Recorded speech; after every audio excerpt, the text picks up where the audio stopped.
There's another guy, I guess, who could be on that list. His name's Antonio Brown. He did not do much last year as a supporting member of the Buccaneers receiving corps. And this is a strange situation that came to my attention late last night. It was 3 weeks ago today that Antonio Brown's agent made it known that he had re-signed with the Buccaneers. Yeah. 3 weeks ago today, one day before the start of the draft, Antonio Brown has agreed to terms to rejoin the Buccaneers. And, hey, that was the moment they got the band back together, fire the cannons, everything's great. We got everyone back, all the starters and the key backup like Antonio Brown.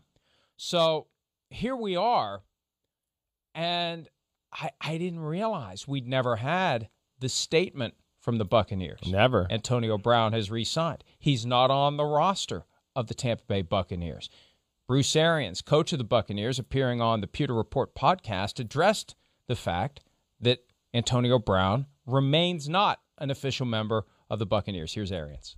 He has to pass the physical. And, he hopefully will have a scope on Tuesday, get his knee cleaned up, and everything will work out fine. We wanted AV back. He was a model citizen the whole time he's been here. And we wanted him back, and he's never had surgery in his life. So it's just a matter of getting the physical done. And I've wanted him back the whole time. Look, that's fine. Okay, when you hear it, when you read it, okay, no big deal. But when you think about it, what the hell's going on? He's getting knee surgery yesterday, May 18th. He's getting knee surgery. Is this surgery from the knee injury that knocked him out of part of the playoffs? He did play in the Super Bowl. He didn't play in the NFC Championship. Right. Is this some knee injury that happened after the fact? Has he already had a physical that he failed that resulted in him going to get the knee surgery? There's a lot there, Chris. And other than last year when the pandemic dramatically complicated the ability of guys to get physicals done because you couldn't physically go get your physical, this never happens where you have a 3-week lag between, hey, we got Antonio Brown, and, oh, wait, he still has to pass a physical. It's odd.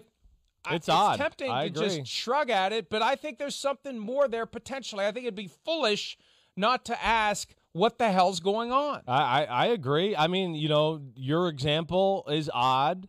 Okay. In the NFL, this doesn't happen, what you said, or even, hey, we're agreeing to terms and then we're going to do the physical and go through things like that. I just feel like that's odd too. Oh, we're going to take a look at it. There's a knee problem. Hey, we're going to sign you back. Now let's take a look at your knee and do all that stuff. That to me is odd how the whole thing kind of shakes out there. It definitely does. I don't know. And yeah, I guess I also think about, the recent off the field stuff. Does that play into it? I mean, of course, that always comes up when you think about Antonio Brown and all that process. So yeah, it's kind of one of those, Mike, where I think I'm going to be like you. I'm going to question it a little bit until I see it, and then I'll totally believe it here because, again, they are stacked at wide receiver as well. And it's not like he's a necessity. I know he's still really good, but he's not a necessity. And I wonder maybe if they're having second thoughts or something like that. It's not uncommon for the physical to follow agreeing to terms. It is uncommon for it to follow by 3 weeks. That's very uncommon. Right. Usually it is done bang, bang. You'll see the report one day of the looming signing, and then the next day comes the official statement from the team that so-and-so has signed a contract. 3 weeks is odd, unusual.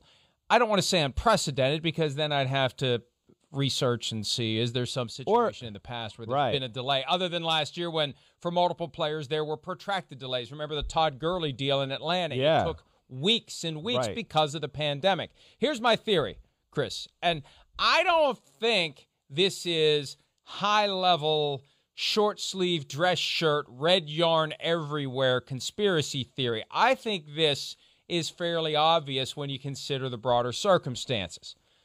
When was this announced by his agent? It was announced the day before the draft began. Right.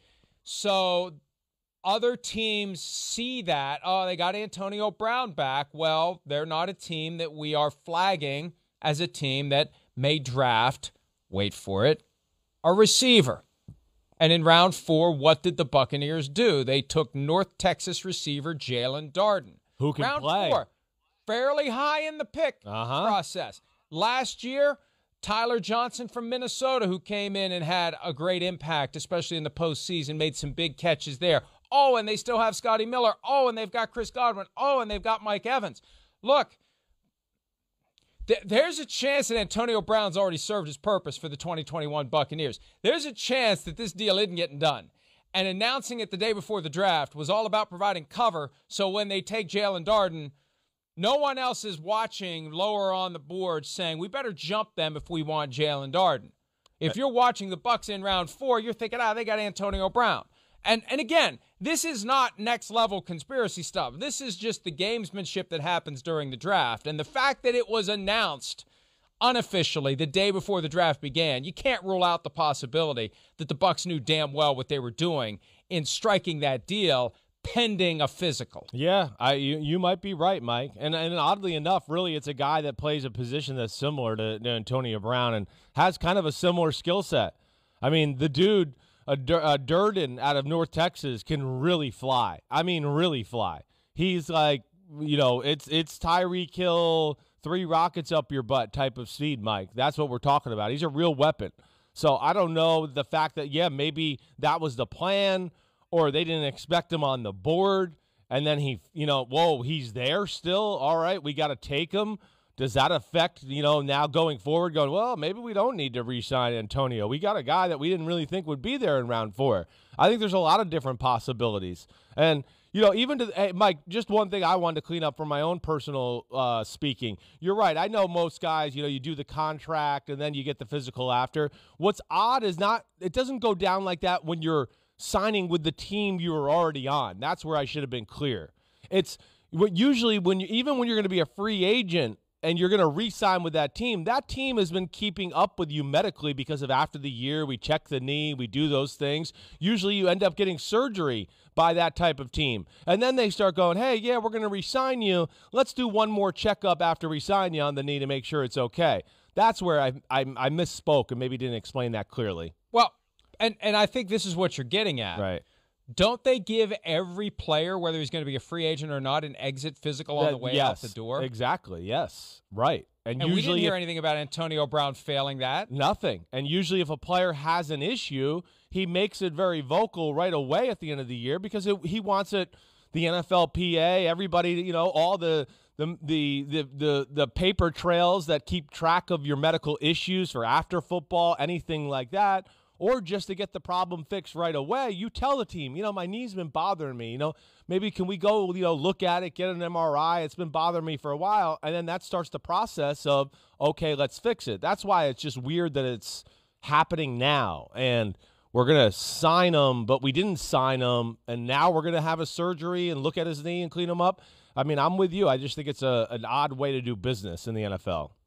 Questions that arise. Did he pass the exit physical? If he did, what happened between then and now? Did he already take a physical in connection with signing this one-year deal to stay with the Buccaneers? And did he fail at necessitating the surgery? It's entirely possible he suffered a new injury since the end of the season. Maybe he thought the knee was fine.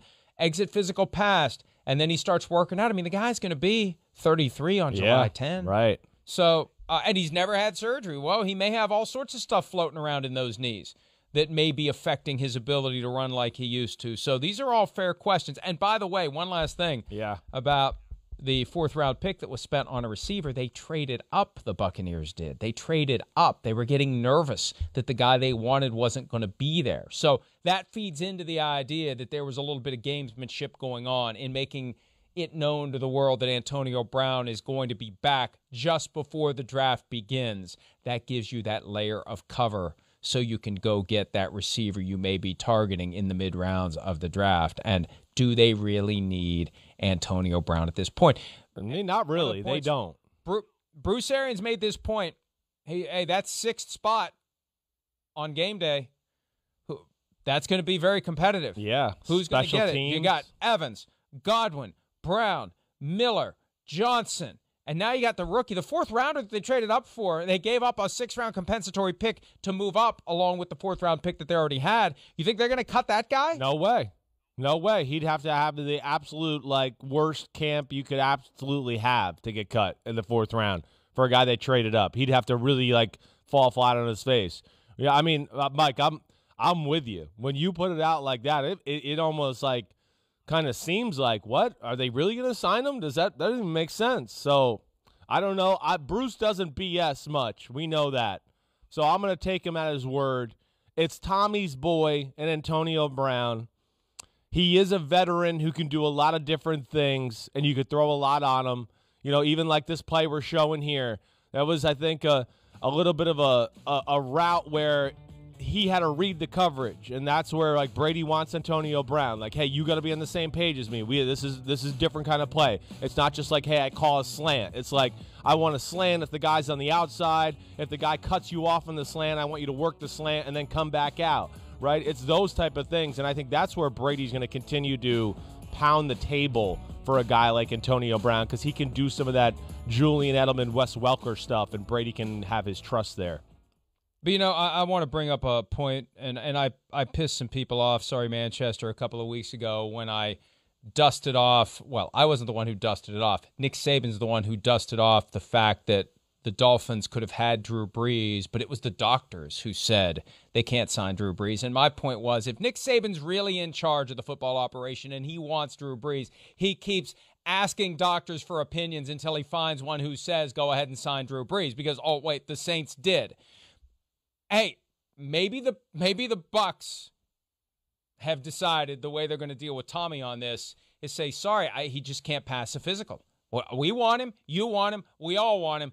He just can't pass a physical. Now, Brady's been around long enough to see through that if it is BS. Right. But that's an easy way, Chris. You're not saying to Tommy you can't have your buddy on the team this year. You're just going to have to settle for Gronk and maybe Julian Edelman if his knee recovers. But you can't have Antonio Brown because the doctors won't let us sign him. I'd love to sign him. I want him here. That's why Bruce Arians maybe says what he says and downplays it. Hey, no big deal.